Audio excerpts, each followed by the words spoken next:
Bapak, ibu-ibu, saudara-saudara kaum muslimin rahimakumullah. Di dalam kehidupan kita sebagai seorang muslim, minimal 5 kali dalam sehari semalam kita mendengar seruan untuk mendirikan solat yang disebut azan. Ada kalimat menarik di dalam kalimat azan itu, yakni seruan hayya 'alal falah, marilah menuju kepada keberuntungan, marilah meraih kemenangan.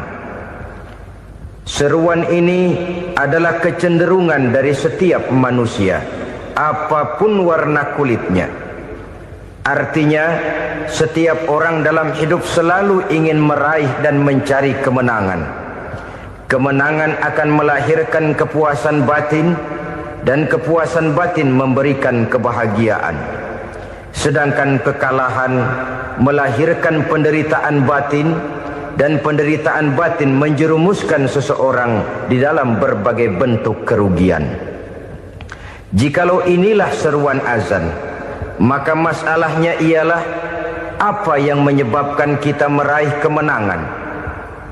Al-Quranul Karim memberikan tuntunan dan ajaran kepada kita bahwa orang-orang yang memperoleh kemenangan itu tidak lain adalah orang-orang yang bertakwa. Hanyalah mereka yang bertakwa kepada Allah Subhanahu wa ta'ala pada akhirnya akan tampil sebagai pemenang. Lalu siapa orang yang bertakwa itu? Dijelaskan dalam awal-awal Al-Baqarah, orang yang bertakwa yang akan meraih kemenangan. Pertama, alladzina yu'minuna bil ghaib, yaitu orang-orang yang beriman kepada yang gaib, percaya bahwa ada alam yang gaib, alam yang abstrak, alam yang tidak bisa dijangkau oleh salah satu daripada panca indera kita. Mereka percaya dan beriman kepada adanya malaikat, beriman kepada adanya iblis dan jin, beriman kepada adanya alam kubur, beriman kepada adanya alam mahsyar, beriman kepada adanya alam akhirat, beriman kepada adanya surga dan neraka. Beriman bukan cuma sekedar beriman dalam ucapan bibir saja, tetapi beriman yang nilai iman itu mampu mewarnai gerak dan gaya hidupnya.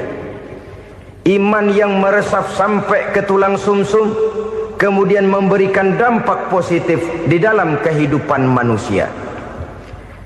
Alam, kita tahu, adalah sesuatu yang selain Allah, dan Allah bukanlah alam. Apapun namanya selain daripada Allah, itu adalah alam. Alam pada hakikatnya terbagi menjadi 2. Ada alam syahadah, alam nyata, alam konkret, alam yang bisa dijangkau oleh salah satu indera kita. Kemudian ada alam ghaib, alam yang tidak bisa dijangkau oleh panca indera kita, alam metafisika, alam abstrak, alam yang wajib kita imani keberadaannya. Kita percaya bahwa malaikat itu ada, kita percaya kepada jin, bahwa jin itu ada, kita percaya kepada adanya iblis dan setan. Bukan percaya kepada iblis dan setannya, percaya bahwa iblis dan setan itu ada. Itu termasuk salah satu daripada sifat orang yang bertakwa kepada Allah.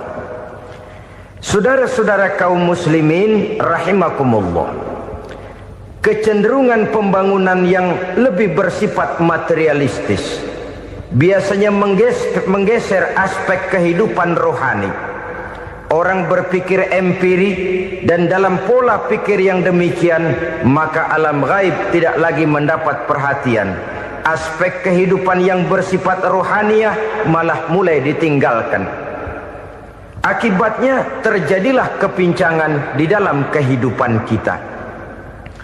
Pernah ada satu pengalaman pribadi dalam perjalanan kembali ke tanah air. Dalam pesawat di sebelah kanan saya duduklah seorang Jerman namanya Heiner Simonsen. Iseng saya ajak kenalan, saya ajak ngobrol, saya tanya dia. Saya bilang, Mas Heiner ini, kalau pesawat yang kita tumpangi ini jatuh ke bawah, kira-kira apa yang bakal terjadi, Mas? Dia bilang, kita semua akan mati. Begitu? Iya. Oke. Apa itu mati? Tanya saya. Dia bilang, untuk tahu apa itu mati, kita harus tahu lebih dahulu apa itu hidup. Saya pikir nih bule bisa ngomong juga. Baiklah kata saya. Apa hidup menurut Anda itu? Oh, hidup itu dia bilang, kalau seluruh anggota badan kita bekerja secara normal. Paru-paru memompa darah secara normal, jantung berdetak secara normal, sel-sel tubuh bekerja secara fit, dan organisme tubuh hanya mau bekerja secara normal. Dia bilang, kalau kita memberi makan yang cukup, menu yang teratur, dan gizi yang lengkap. Saya bilang, kesimpulannya apa, Ner? Dia jawab, hidup adalah dari tangan ke mulut. Life is from the hand to the mouth, kata dia. Hidup adalah dari tangan ke mulut. Jadi masalah hidup tidak lebih daripada masalah isi perut. Orang pergi pagi, pulang sore, peras keringat, banting tulang, perut yang dibelain. Saya bilang, you are wrong. Sampean salah, Ner. Kamu orang Islam bukan? Bukan. Pantas. Kenapa saya salah? Dia bilang, ya jelas salah. Salahnya di mana? Kamu ini manusia. Kalau hidup cuma dari tangan ke mulut, saya bilang, kambing di kampung saya juga begitu pikirannya, Ner.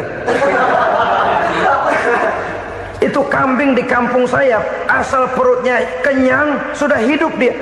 Perkara besok bagaimana, lusa prospeknya macam mana, bulan depan ada apa, kambing nggak pernah mikir. Di kampung saya kambing juga pikirannya begitu. Kamu Kristen ya? Tadinya. Loh kok tadinya, lalu apa sekarang kamu ini? Dia bilang, sekarang saya netral.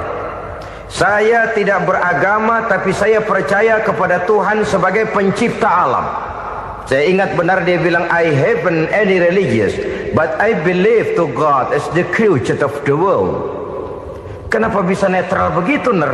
Habis saya bingung katanya. Islam bilang Islam baik, Kristen bilang Kristen baik, Hindu Buddha bilang Hindu Buddha baik, semua agama baik. Saya netral sekalian, nggak beragama. Yang penting saya percaya kepada Tuhan. Saya bilang, Ner, kamu ini kayak orang mau beli celana, lalu bingung. Yang satu bilang Levi's bagus, yang satu bilang Blue Jean hebat, yang satu bilang Wool England hebat. Celana ini hebat, celana itu bagus, celana ini hebat. Semua celana bagus, kamu bingung. Akhirnya netral, tidak pakai celana. Itu juga salah. Saya pikir-pikir, kemudian saya melihat bahwa dua pola berpikir Heiner ini nampaknya sudah mulai menggejala di lingkungan masyarakat bangsa kita. Disadari atau tidak, secara jujur kita harus berkata, dua pola pemikiran Heiner ini mulai berkembang di tengah masyarakat bangsa kita. Pertama, pola pikir materialisme. Hidup adalah dari tangan ke mulut. Masalah hidup tidak lebih masalah isi perut. Itu yang perlu dibela, dan disitulah arti kehidupan. Pergi pagi, pulang sore, peras keringat, banting tulang untuk mempertahankan perut. Kalau sudah kemari cara orang berpikir, maka buat apa percaya kepada yang gaib? Untuk apa sholat? Untuk apa puasa? Untuk apa zakat? Untuk apa menghadiri majelis taklim?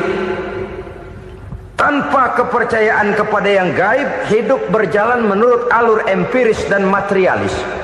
Kalau sudah ke sana cara orang berpikir, biasanya orang lalu cenderung menghalalkan segala cara.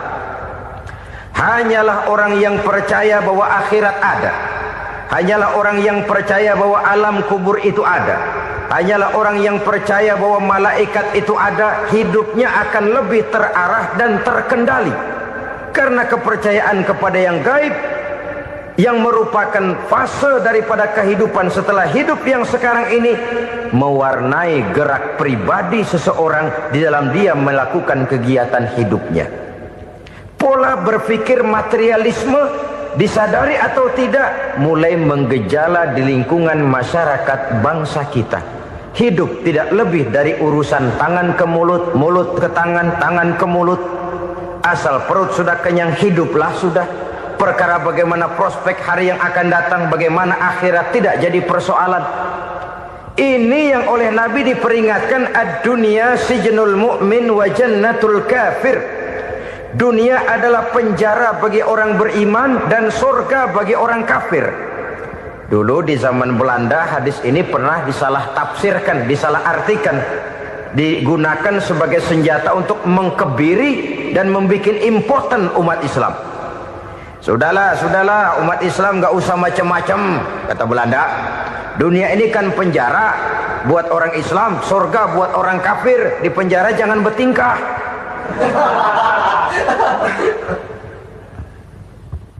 Pengertiannya tidak begitu. Dunia adalah penjara bagi orang mukmin. Artinya dalam kehidupan dunia seorang mukmin tidak bebas memperturutkan hawa nafsunya. Di penjara hawa nafsunya itu. Sebaliknya surga bagi orang-orang kafir. Buat orang kafir surgalah dunia ini. Mereka bebas memperturutkan hawa nafsunya, dilarang tidak terlarang, dicegah pun tidak tercegah. Mereka hidup menurut alur bisikan nafsu mereka sendiri. Kemudian bila ajal datang, maut merenggut nyawa, selesailah surganya sampai di situ. Maka bagi orang-orang yang tidak percaya kepada adanya akhirat, kepada adanya alam gaib, surganya sebatas umurnya. Sekali lagi, surganya sebatas umurnya. Bila umur selesai, ajal pun datang merenggut nyawa, selesailah sudah surganya sampai di situ. Alangkah pendeknya perjalanan orang-orang yang tidak percaya kepada alam gaib ini. Bagi kita mukmin, jikalau kita mampu memenjarakan hawa nafsu, kita bisa bahagia di dunia ini. Dan Islam memang tidak menyuruh kita sengsara di dunia. Raih dunia, kejar dunia, gapai dunia sebagai alat untuk mencapai kebahagiaan di akhirat nanti.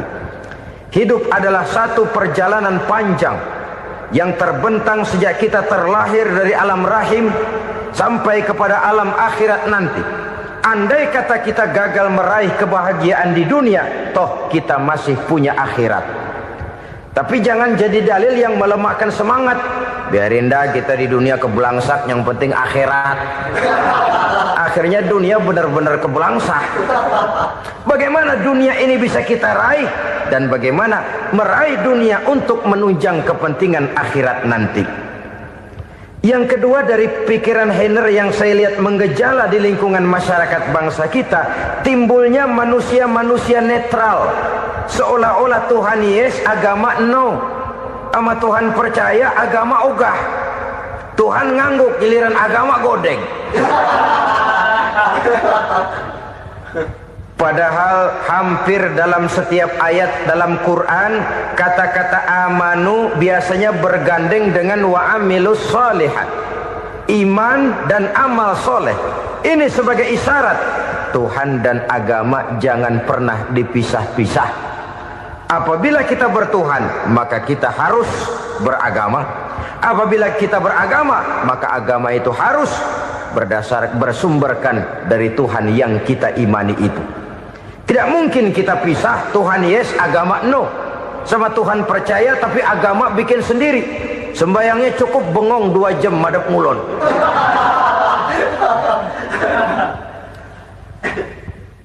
Saudara-saudara kaum muslimin rahimakumullah. Jadi dengan demikian, agama yang kita akui merupakan unsur mutlak di dalam pembangunan sekarang ini, merupakan bagian dari kehidupan yang menuntun kita bahwa di balik alam nyata ini, di balik alam syahadah ini ada alam gaib. Dan mudabbir, murabbi yang mengatur, yang menguasai, yang memelihara, baik dia alam nyata, baik dia alam gaib, tidak lain adalah Allah Subhanahu wa ta'ala. Di sana ada satu super power, satu maha kekuatan yang kita perlu bersandar kepadanya. Sebagai makhluk nyata yang hidup di alam nyata, berbuatlah secara nyata sebagaimana harusnya kita berbuat. Karena Islam jelas bukan agamanya orang pemalas. Islam jelas bukan agamanya orang yang mengajarkan setelah selesai sholat boleh duduk, nggelenggem ayam-ayam, ndelohom, menghitung bintang di langit sambil menunggu keajaiban. Tidak. Islam adalah agama yang mengajarkan apabila sholat sudah selesai kamu kerjakan, bertebaranlah di permukaan bumi, cari karunia Tuhanmu. Jangan hidup berpangku tangan menunggu keajaiban. Karena hidup bukan undian. Jangan berharap untung besar tanpa mau peras keringat. Tapi di sebalik itu toh kita juga harus yakin bahwa di sisi usaha nyata yang kita lakukan ada satu super power, satu maha kekuatan gaib yang menentukan berhasil dan tidaknya usaha kita. Kepercayaan kepada hal semacam inilah yang mendorong kita untuk mempunyai sandaran vertikal, agar jikalau usaha ini berhasil, kita tidak lupa diri dan lupa daratan. Jikalau usaha ini gagal, kita tidak putus asa dan buruk sangka, tidak cupik pandangan dan sempit hati, tapi mampu melihat persoalan dengan kacamata putih sambil husnuzon kepada Allah Subhanahu wa ta'ala. Kita percaya malaikat itu ada. Ada yang namanya Raqib dan Atid, mengawasi gerak hidup kita sampai kepada gerak hati kita. Ini memberikan sugesti agar kita berhati-hati. Tidak sejengkal tanah pun kita bisa berlindung dari pengawasan Raqib dan Atid. Ada Munkar Nakir yang akan menyoal kita di alam kubur. Ada malaikat Malik, penjaga neraka. Ada malaikat Ridwan yang menjaga surga. Kita percaya kepada adanya jin, kita percaya kepada adanya setan, iblis. Percaya kepada adanya, bukan mempercayai si setan, si iblis lalu menjadikannya sebagai teman. Tidak. Percaya bahwa mereka itu ada dan merupakan makhluk Allah yang gaib, yang diciptakan Allah Azza wa Jalla. Kepercayaan kepada alam gaib memberikan motivasi terhadap gerak lahir manusia, sehingga dengan motivasi kepercayaan kepada yang gaib, gerak lahir jadi lebih terarah, jadi lebih terpelihara. Pernah seseorang bertanya, "Pak, apakah adanya akhirat bisa dibuktikan secara ilmiah?" Saya bilang tidak bisa, tidak bisa. Kenapa? Karena yang berangkat nggak pernah pulang kembali lagi. Kalau dia pulang kemari bisa kita tanya bagaimana enak di sono. Cuma secara moral saya katakan, lebih beruntung orang yang percaya kepada akhirat daripada yang tidak. Sekarang saudara percaya akhirat ada, lalu saudara baik-baik di dunia, sholat, puasa, zakat, menolong orang lain, menebarkan kebajikan. Saudara mati, andai kata akhirat tidak ada, toh dalam hidup saudara sudah berbuat baik. Paling tidak nama saudara akan dikenang sebagai orang baik. Sebaliknya, saudara percaya, kata saya, bahwa akhirat tidak ada, lalu hidup semau-maunya, tenggelam dalam maksiat dan munkarat, menentang Allah, tidak mau ruku dan sujud. Lalu saudara mati, kemudian akhirat ada. Ayo, mau apa? Bekal tidak punya. Jadi secara moral lebih beruntung orang yang percaya kepada adanya akhirat daripada yang tidak percaya. Dan itu alam gaib yang tidak bisa dibuktikan secara eksat. Jangankan untuk membuktikan seperti itu, dalam kehidupan sehari-hari saja yang kita rasakan tidak selalu berbentuk toh. Angin, bagaimana sih bentuknya angin? Kita tidak tahu. Merah, buktinya kalau dikerok merah. Yang merah itu kulit, yang kulit kita bukan anginnya. Sakit, rasa sakit itu ada, tapi bagaimana bentuk sakit kita nggak pernah tahu. Kalau kita makan cabai pedas, bagaimana bentuk pedas itu tidak ada, tapi rasa ada. Bentuk pedas hijau, cabainya bukan pedasnya. Tidak semua yang kita rasakan bisa kita gambarkan dalam bentuk yang konkret. Oleh karena itu, sekali lagi bahwa kepercayaan kepada alam yang gaib mampu memberikan satu sugesti yang menata kehidupan seseorang lebih lurus, lebih terarah, dan lebih terkendali. Maka wajar kalau kepercayaan kepada yang gaib mengantarkan seseorang untuk meraih kemenangan. Kenapa? Dia percaya kepada yang gaib, bahwa akhirat ada, bahwa alam kubur ada, bahwa pertanggungan jawab itu ada. Maka dia lalu tidak hidup saenae udele dewe, itu loh. Tidak hidup menurut seleranya sendiri, terarah, teratur. Ini cirinya yang pertama. Orang bertakwa yang akan meraih kemenangan, mereka beriman, mereka percaya kepada yang gaib. Bahkan hal-hal konkret saja selalu berangkat dari yang gaib. Saudara-saudara, para remaja, para pemuda sekarang ini tidak pernah tahu toh siapa yang akan jadi teman hidup saudara.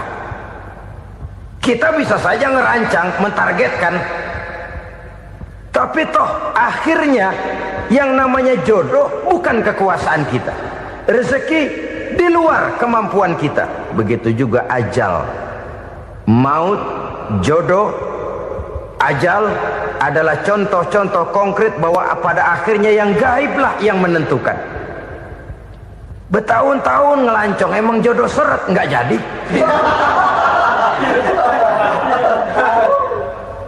Begitu kenal baru setengah malam nginep ditangkap hansip kan. Hal-hal semacam itu kadang-kadang kita berpikir suuzon, gile, perempuannya cakep banget, lakinya rebek amat. Memang begitulah jodohnya. Memang begitulah jodohnya. Saudara hadirin ma'asyiral muslimin yang saya hormati, jadi hal-hal yang konkret saja kita yakini sepenuhnya ditentukan oleh satu superpower yang gaib itu tadi. Dari sanalah segala ketentuan itu berangkat dan kesanalah segalanya akan kembali. Maka kepercayaan kepada yang gaib meluruskan gerak hidup seseorang dan itu akan mengantarkan dia kepada meraih kemenangan. Satu. Yang kedua, wa yuqimuna shalah. Orang bertakwa yang akan meraih kemenangan itu adalah orang-orang yang mendirikan sholat. Kenapa sholat mengantarkan orang untuk meraih kemenangan? Yang jelas, inna sholata tanha anil fahsya'i wal munkar. Sholat mampu mencegah manusia dari perbuatan keji dan munkar. Banyak filsafat hidup yang terkandung di dalam sholat ini. Sejak kita wudhu sampai kita menghadap ke arah kiblat, sampai kita melakukan gerak-gerak sholat, bacaan-bacaan yang ada di dalam sholat, lalu sampai kepada mengucapkan salam. Banyak filsafat hidup yang terkandung di dalam sholat. Umpamanya saja, setelah takbiratul ihram mulai kita dengan sholat dalam posisi berdiri, diajarkan dalam kitab-kitab fikih agar kita melihat ke arah tempat sujud. Ini kan filsafat kehidupan. Kalau kamu sholat dalam posisi berdiri, lihat tempat sujud. Jangan sholat mata jelalatan, sebab nanti bisa mengurangi kekhusyuan. Jadi wajar kalau yang dikatakan bahwa yang paling afdol adalah shaf yang di depan. Kenapa? Secara harfiah pengertiannya akan lebih mengundang kekhusyuan. Kenapa? Kalau kita di shaf paling depan di masjid umpamanya paling banter kita lihat tembok.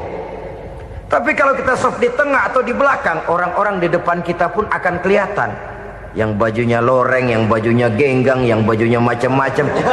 Kita lihat, kadang-kadang kita pikirin, ada yang bajunya bolong. Kita sholat tapi dalam hati, nih orang bajunya robek ya nggak tahu apa.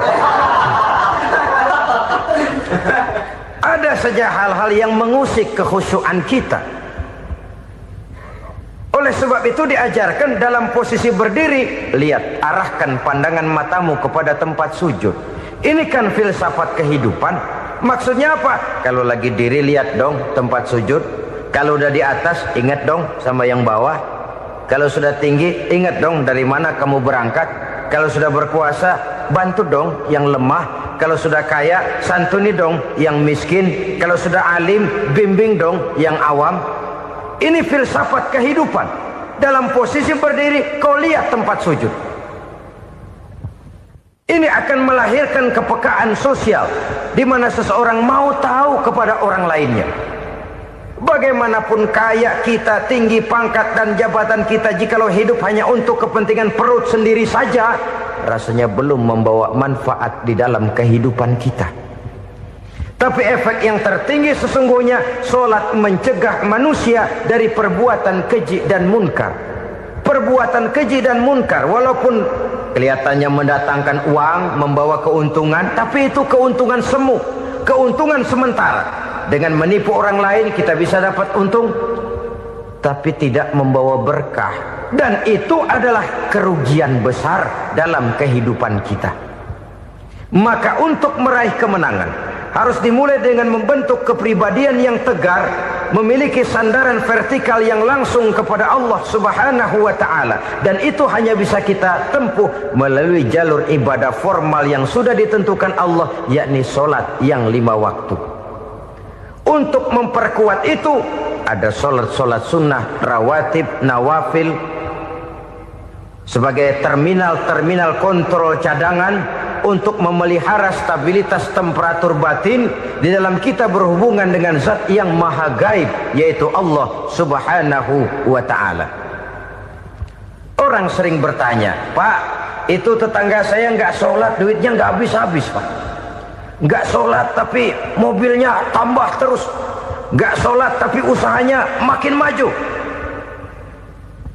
Tapi di sisi lain ada orang yang rajin sholat, rezekinya butak bener. Anaknya mana kurus, mana korengan. Saudara hadirin ma'asyiral muslimin rahimakumullah. Harus saya katakan bahwa solat memang bukan untuk cari duit. Solat adalah sandaran vertikal kita kepada Allah. Sedangkan soal rezeki itu berkaitan dengan sifat Allah maha pengasih dan maha penyayang. Allah maha pengasih, siapapun dikasih kalau mau usaha. Allah maha penyayang, tidak semua orang disayang oleh Allah Azza wa Jalla.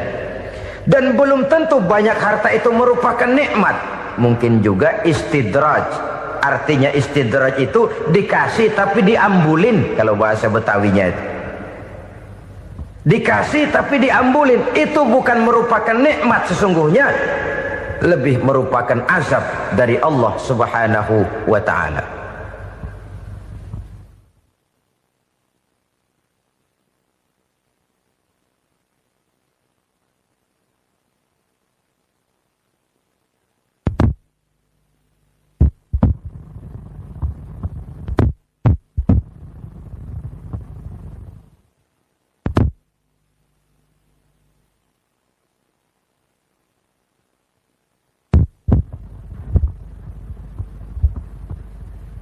Agama mempunyai sistem solat, dan kita umat Islam telah dituntun oleh Allah Subhanahu wa ta'ala yang wajibnya 5 kali dalam sehari semalam mendirikan solat, dan itu tentu berada dalam jangkauan kemampuan manusia.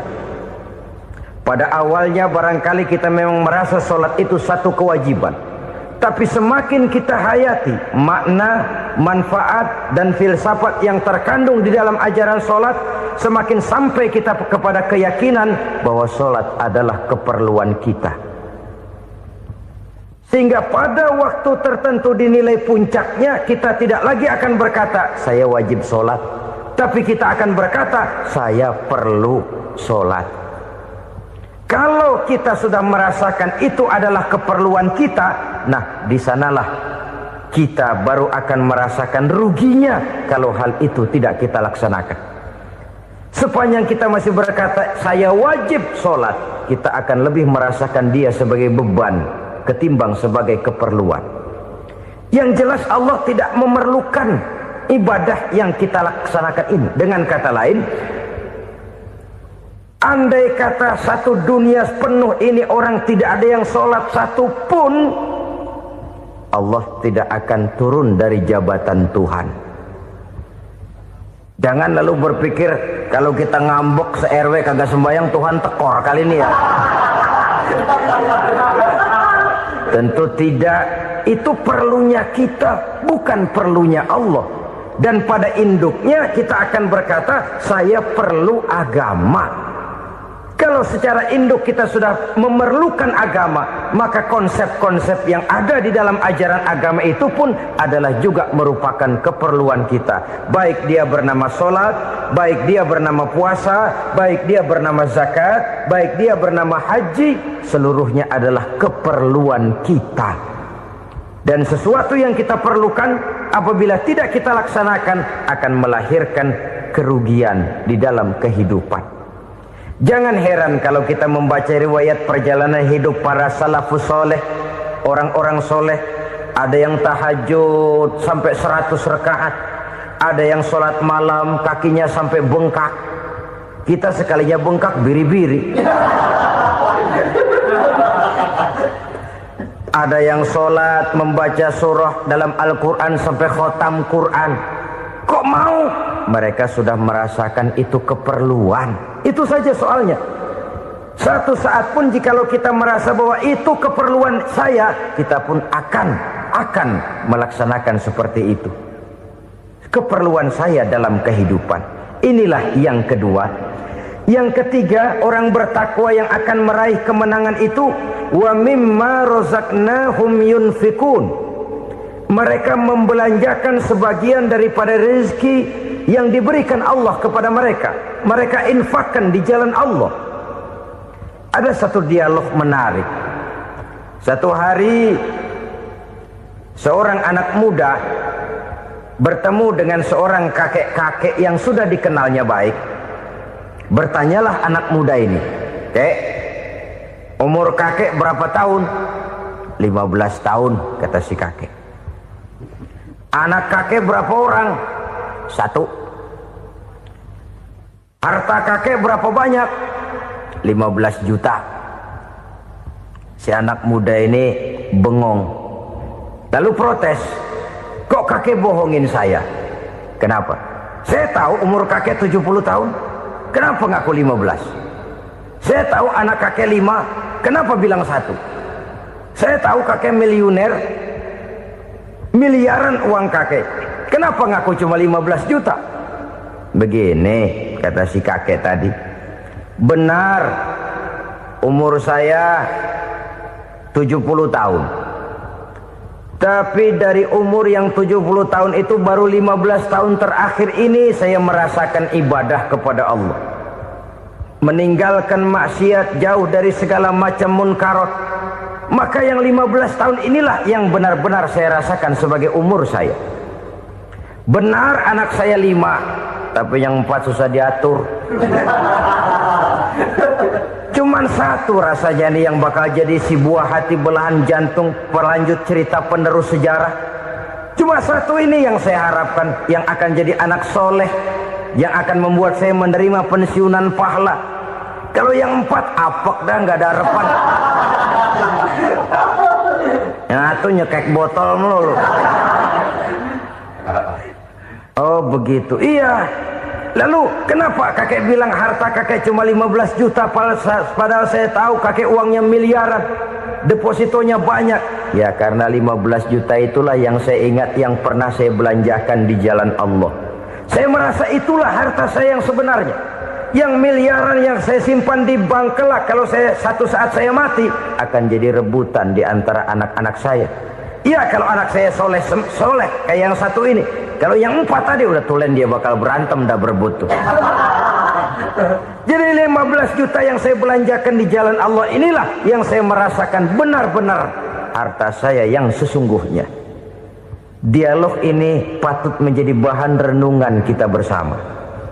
Diberikan kita umur 40, 50, 60, 70, 80. Berapa tahun dari umur yang diberikan itu yang jalan mulus, yang kita gunakan untuk melaksanakan ibadah? Banyak harta kita simpan di bank, di lemari, di dompet, di tas. Tapi berapa yang sudah kita depositokan di jalan Allah yang akan menemani kita di hari kita kembali nanti? Maka orang bertakwa yang akan meraih kemenangan, wa mimma razaqnahum yunfikun, mereka membelanjakan sebagian dari rezeki yang diberikan Allah di jalan Allah subhanahu wa ta'ala. Ma'asyiral muslimin rahimakumullah, zahirnya memang kita memberikan kepada orang lain, tapi hakikatnya kita menyimpan untuk diri kita sendiri. Kita memberikan kepada yatim piatu 25.000. Zahirnya kita memberikan si yatim, hakikatnya kan kita cuma nyimpan. Saya berikan, titip kepadamu, ini untuk saya di akhirat. Kau boleh belikan baju, kau boleh belikan untukmu makan, kau boleh bayarkan sekolahmu. Ini untuk saya. Hakikatnya kita nyumbang masjid 1 juta, zahirnya kita berikan kepada panitia masjid, tapi hakikatnya kan cuma titip 1 juta ya, untuk saya di alam kubur nanti. Silahkan kau boleh belikan semen, ini uang, belikan besi, belikan pasir. Saya cuma sekedar titip untuk kepentingan saya. Hakikatnya kita cuma sekedar menitip. Sebagaimanapun pada hakikatnya, apapun yang kita miliki dalam kehidupan kan cuma sekedar hak guna pakai, bukan hak milik mutlak. Harta kita, rumah kita, kendaraan kita, kebun kita, pabrik kita, hak guna pakai saja. Hak milik mutlak cuma untuk Allah subhanahu wa ta'ala. Saudara-saudara kaum muslimin rahimakumullah, ini yang ketiga. Kemudian yang keempat, orang-orang bertakwa yang akan meraih kemenangan, allazina yu'minuna bima unzila ilaika, mereka yang beriman, mereka yang percaya kepada apa yang telah diturunkan kepadamu Muhammad, ay Al-Quran, yakni Al-Quranul Karim. Setelah percaya kepada yang gaib, mendirikan solat, kemudian menginfakkan sebagian dari rezeki yang diberikan Allah, mereka juga lalu percaya kepada yang diturunkan terhadap Nabi, yaitu tidak lain Al-Quranul Karim. Sekali lagi di sini, percaya bukan hanya sekedar percaya saja, tetapi percaya lalu menjadikan Al-Quran itu sebagai pedoman hidup. Sebab memang Al-Quran itu adalah GBHM, garis-garis besar haluan muslim. Apa yang harus kita lakukan, apa yang harus tidak kita lakukan, bagaimana mestinya kita bertingkah laku dan berbuat, seluruhnya tercantum di dalam Al-Quranul Karim. Itu sebabnya ketika satu hari Aisyah ditanya bagaimana akhlak Rasul, beliau menjawab, kana Rasulullah sallallahu alaihi wasallam khuluquhul Quran. Akhlak daripada Rasulullah tidak lain adalah Al-Quran. Jawaban simpel ini memberikan gambaran bahwa keseluruhan daripada konsepsi Quran sudah diterjemahkan dalam kehidupan Rasulullah sallallahu alaihi wasallam. Karena kita tahu akhlak adalah keseluruhan dari gerak hidup manusia. Sejak ia berpribadi, berumah tangga, bertetangga, bermasyarakat, sampai kepada berbangsa dan bernegara, Al-Quran tetap memberikan sentuhan nilainya. Oleh karenanya, orang-orang yang bertakwa adalah orang-orang yang menjadikan Al-Quran sebagai pedoman dalam kehidupannya. Dan kita yakini Al-Quran diturunkan kepada Nabi Muhammad bukan merupakan produk Nabi Muhammad. Isi dan redaksinya langsung dari Allah subhanahu wa ta'ala.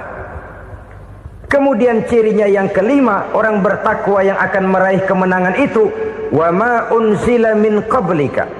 Tidak hanya sekedar percaya kepada yang diturunkan terhadap Nabi Muhammad, yaitu Al-Quran, mereka juga percaya kepada apa yang pernah diturunkan kepada para nabi, kepada para rasul sebelum Nabi Muhammad. Percaya kepada adanya suhuf, percaya kepada adanya Taurat, percaya kepada adanya Injil, percaya bahwa Allah dahulunya sudah menurunkan Taurat kepada Musa, percaya bahwa Allah sudah menurunkan Injil kepada Isa, percaya Injil ada, Taurat ada, diturunkan Allah untuk Isa dan Musa, tetapi tidak wajib mengamalkannya karena kita sudah diberikan Al-Quranul Karim. Ini yang perlu saya garis bawahi. Kita percaya Allah telah menurunkan Injil dahulu kepada Isa.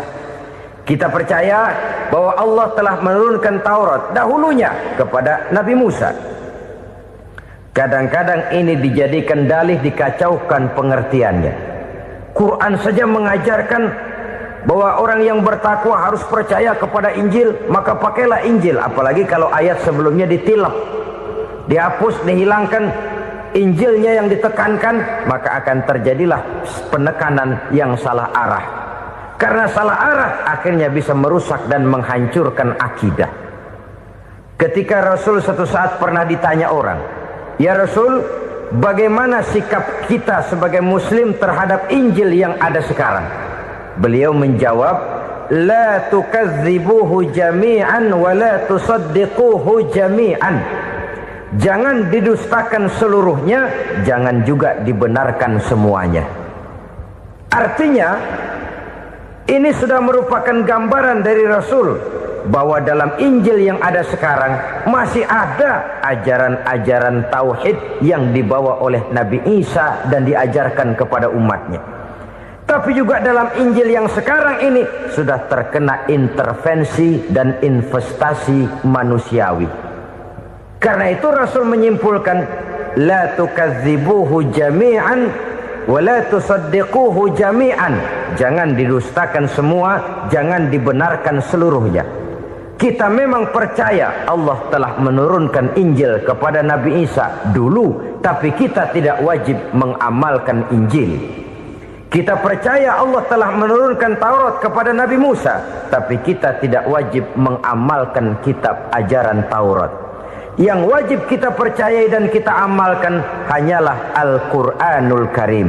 Kenapa? Oleh karena baik yang ada di dalam Taurat, baik yang ada di dalam Injil, tentu tercakup di dalam Al-Quran sebagai kitab terakhir yang diturunkan oleh Allah Subhanahu wa Ta'ala. Dan itu wajar. Kalau seorang pejabat mau mengeluarkan satu keputusan baru, tentu dia harus meninjau keputusan-keputusan lama. Andai kata dianggap tidak berlaku, dianggap tidak relevan lagi, maka keputusan-keputusan lama itu tentu sudah dianggap tidak berlaku. Sebagian daripada aturan-aturan dalam keputusan lama yang masih dianggap relevan tercantum dalam keputusan baru yang wajib diamalkan. Begitulah hubungannya antara Al-Quran, Taurat, Zabur, dan Injil. 4 kitab samawi yang diturunkan Allah masing-masing kepada Zabur untuk Nabi Daud, Taurat untuk Nabi Musa, dan Injil untuk Nabi Isa alaihi wassalatu wassalam. Ketiga-tiga kitab itu kita percayai adanya. Kita yakini Allah telah menurunkan Zabur, Taurat, dan Injil. Tapi kita tidak wajib mengamalkannya. Yang wajib kita mengamalkannya sekarang ini tidak lain hanyalah Al-Quranul Karim saja.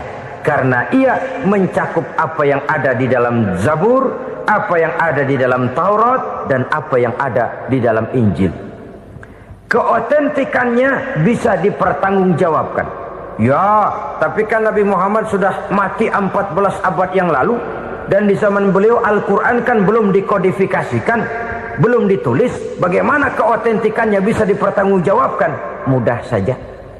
Allah berjanji, inna nahnu nazzalna dzikra wa inna lahu lahafizun.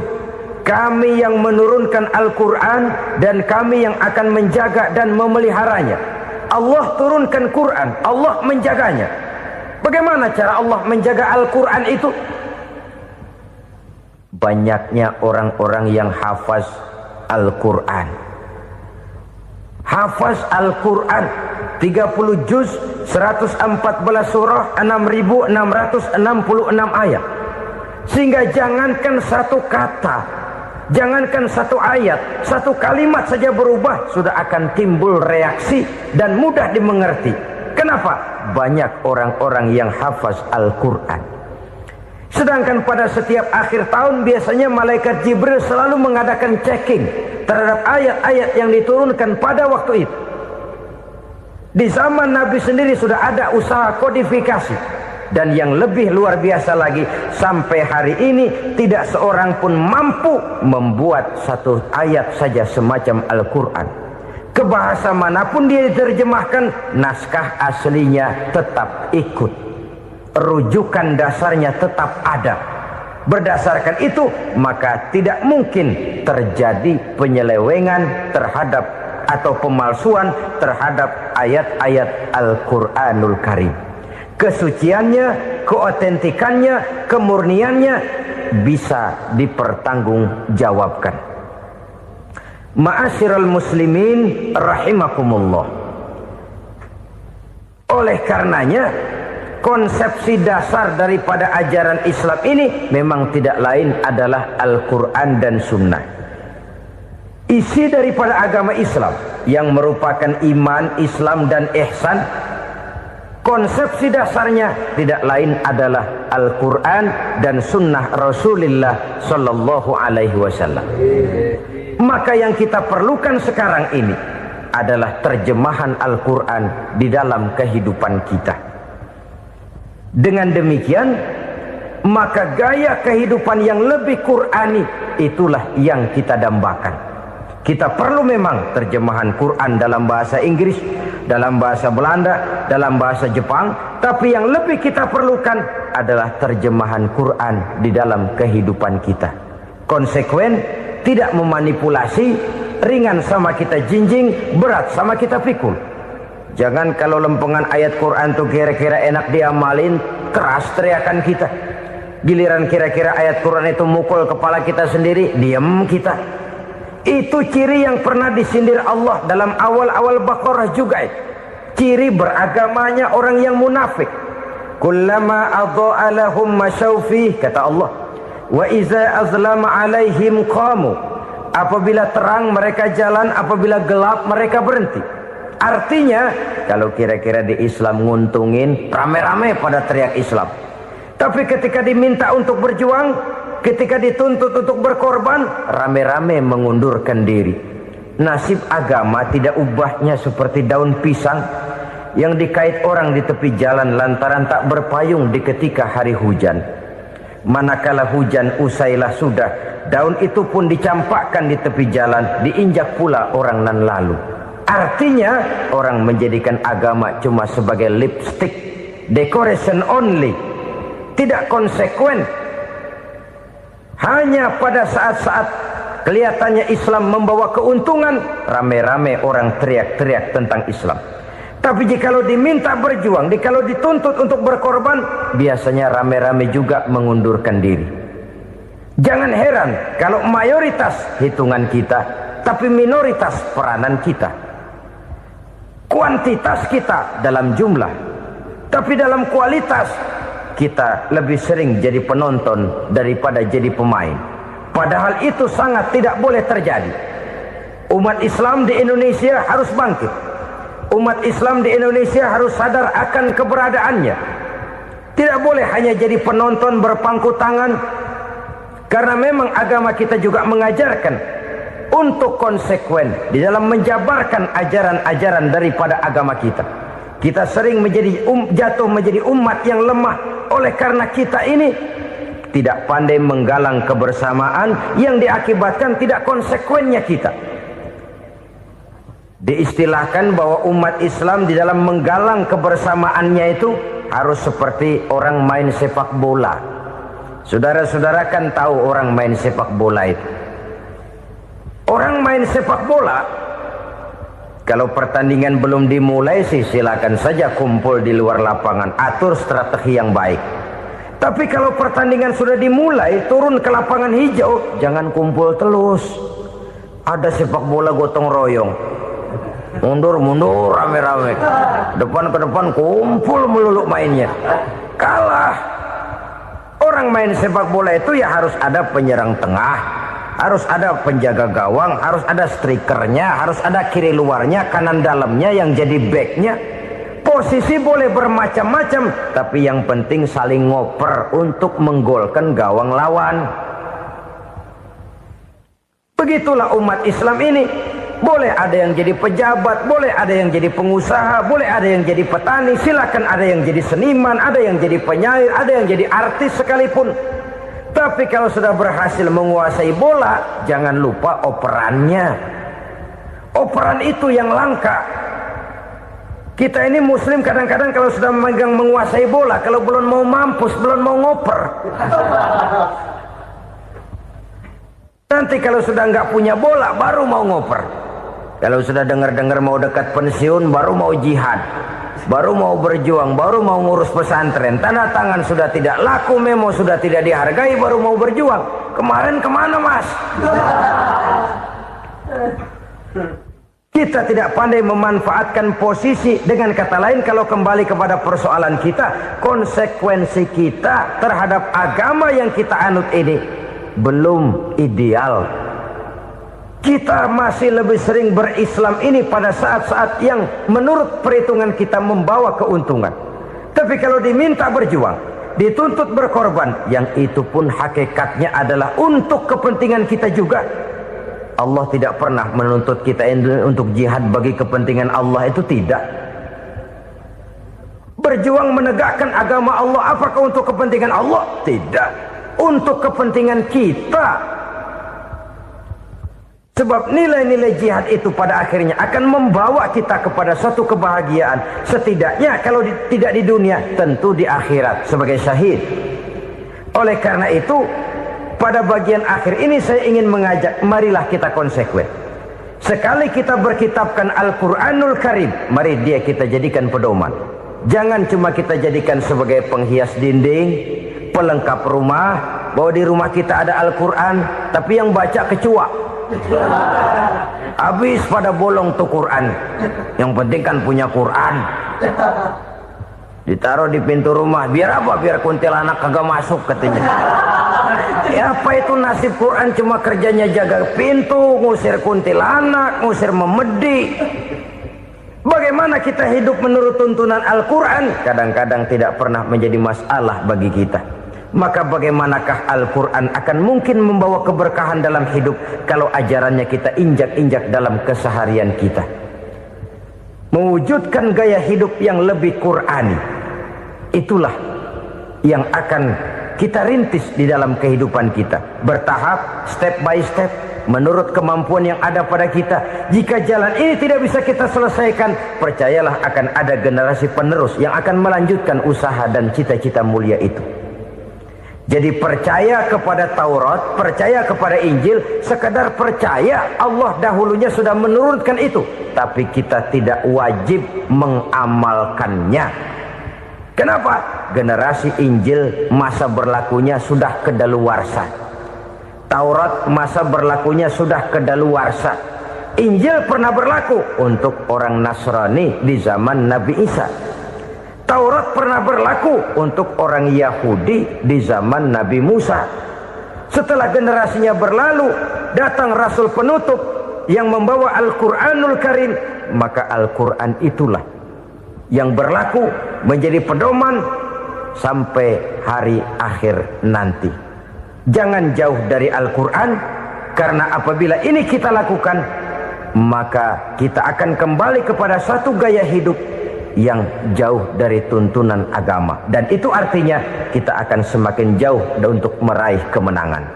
Saudara-saudara kaum muslimin rahimakumullah, yang keenam, yang terakhir, orang-orang bertakwa yang akan meraih kemenangan itu wabil akhirati hum yuqinun. Mereka percaya, mereka yakin seyakin-yakinnya akan adanya hari akhir, di mana seseorang akan mempertanggungjawabkan seluruh perbuatannya di dalam hidup ini. Dan tidak ada satu perbuatan yang bagaimana kecilnya sekalipun yang tersembunyi dalam pandangan manusia yang tidak akan dibukakan persoalannya di mahkamah Qadi Rabbul Jalil di akhirat nanti. Itulah sebabnya maka percaya kepada akhirat disebut secara khusus. Padahal di awal tadi sudah dijelaskan yu'minuna bil ghaib, percaya kepada alam gaib, dan alam gaib ini termasuk akhirat. Kenapa pada bagian akhir disebut lagi akhirat? Karena ternyata bahwa kepercayaan kepada adanya akhirat merupakan induk dari kepercayaan terhadap adanya malaikat, setan, jin dan lain sebagainya, dan akan lebih memberikan sugesti dalam kehidupan manusia untuk meluruskan gerak hidupnya. Jikalau satu saat tergerak hati akan berbuat kejahatan, ingin mencuri, sadarlah, awas ada akhirat. Sebab kalau kita cuma teriak awas ada polisi, itu cuma tertunda sementara, begitu polisi meleng embat. Kalau kita ingin berbuat jahat cuma berteriak awas ada hansip, cuma sementara hansip itu ada. Tapi kalau ceritanya awas ada akhirat, mau menyeleweng awas ada akhirat, mau berjudi awas ada akhirat, mau mencuri awas ada akhirat.